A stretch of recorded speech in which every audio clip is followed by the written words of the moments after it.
G'day Aaron, how you going today? Good mate, how are you? Excellent. Thanks for joining us down here at Two Boys. Talk about Two Boys Unplugged 2025 season that we've got coming up. Now, you were our runner-up in 2024 season, but before we talk about your actual experience in the competition, can you give me a little bit of insight or a bit of backstory about the role music has played in your life and where you were with your music at the time before you did Unplugged? Sure. So, I'm Aaron Luca. I'm a singer-songwriter from the Mornington Peninsula. What music's been for in my life, mate? It's just been that thing I can always turn to, you know, and it's just been that thing that I can have trust in, that will just get me through whatever. Put my whole effort into something. I've got a career.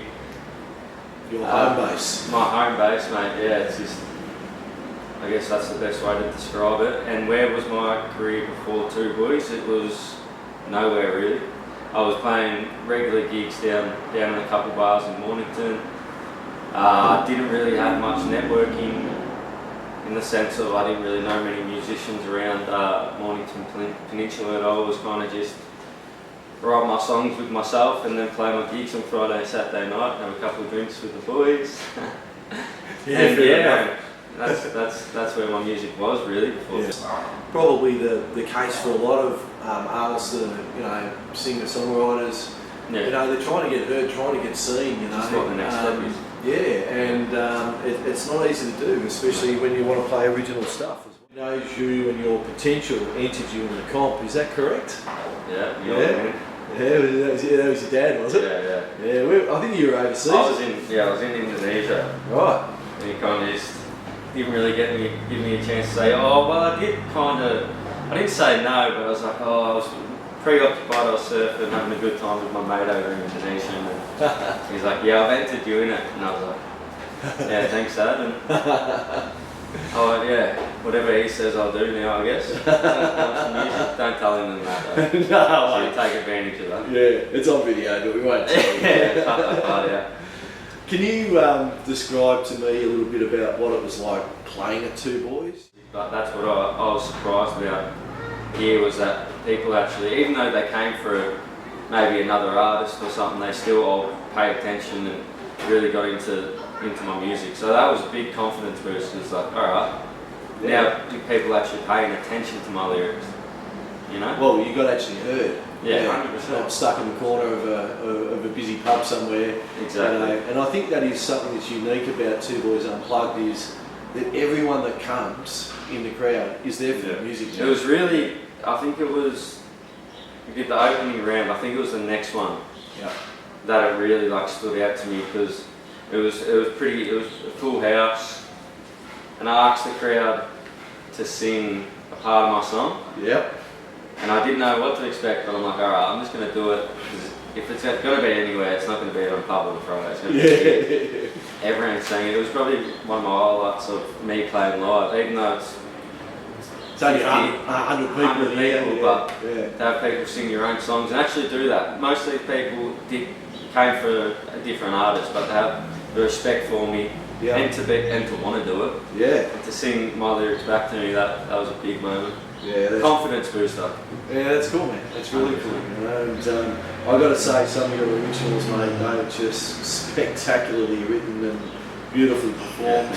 Yeah. So, if you've got a message to an artist that's out there that's thinking about maybe not coming in, what's your message to them, man? Do it. Like I didn't think about it. I didn't want to do it, and I guess I was fortunate enough to have my old man just put me in it. But just go in it, because you're not going to gain anything negative from it. Yeah. It's going to be all positive, whether it's confidence boost, whether it's the boys you had up here from the Elusive crew, them giving you a little bit of criticism, but constructive criticism that you can go back and just main thing is just confidence. That's the number one thing. Yeah. Because that, I feel every musician will relate to me when I say that's the biggest thing. You're your own worst enemy in this game. From someone that you don't know, you probably respect it a little bit more. You got that validation. Yeah. You know? Yeah, it's like, like Kathy. Yeah. From Daily Mirror. 3RWB. Yeah, she's been huge in my. She's been a really big supporter of mine ever since. We teed you up with that radio interview. Yeah, How did that go? exactly. Yeah, really good. Really good. Was able to play a few songs on the radio, talk about my life a little bit and where I wanted to go, and I would never have gained that if it wasn't for the Unplugged competition. So, what was it like to be runner-up? Did it help you in your musical journey? 100%. What did you win? I won studio time with the Elusive crew, so that was huge. When they called me up for runners-up, I wasn't expecting maybe a $250 gift voucher for 2 boys, come down, spoil my mum for dinner or something. But it turned out to be a really big thing in my music career, and now I'm working with Spud Thompson at the Elusive Creative Studios down here in Jemana, and we're working on my first single, and that's all I've wanted to do for years. It's like, alright, I've been writing music since I was 16. I've got music.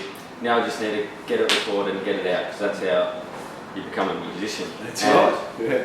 This just gave me that springboard first step. That's all I needed. That's all I've been looking for years, was that first step into some place.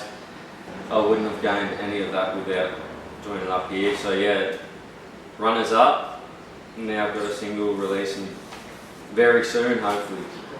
Yeah, that's awesome, mate. And what's the name of the single? Have you got a name? Love You Lost. Yeah, love it. Yeah, you sang that. Sang it on that night. Funny enough, I forgot about that song for maybe a year or two until I was before the gig. I was flicking through my voice notes. It was the standout. I want something else. I want something else. Yeah.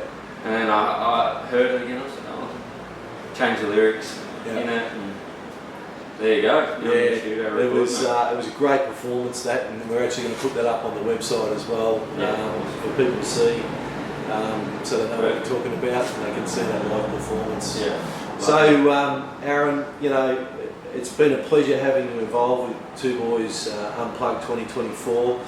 We hope that we can have you engaged in Two Boys Unplugged 2025. We've got some amazing prizes going on this year. I think our prize pool's getting up near the $12,000 to $14,000 mark that gets shared between first, second and third.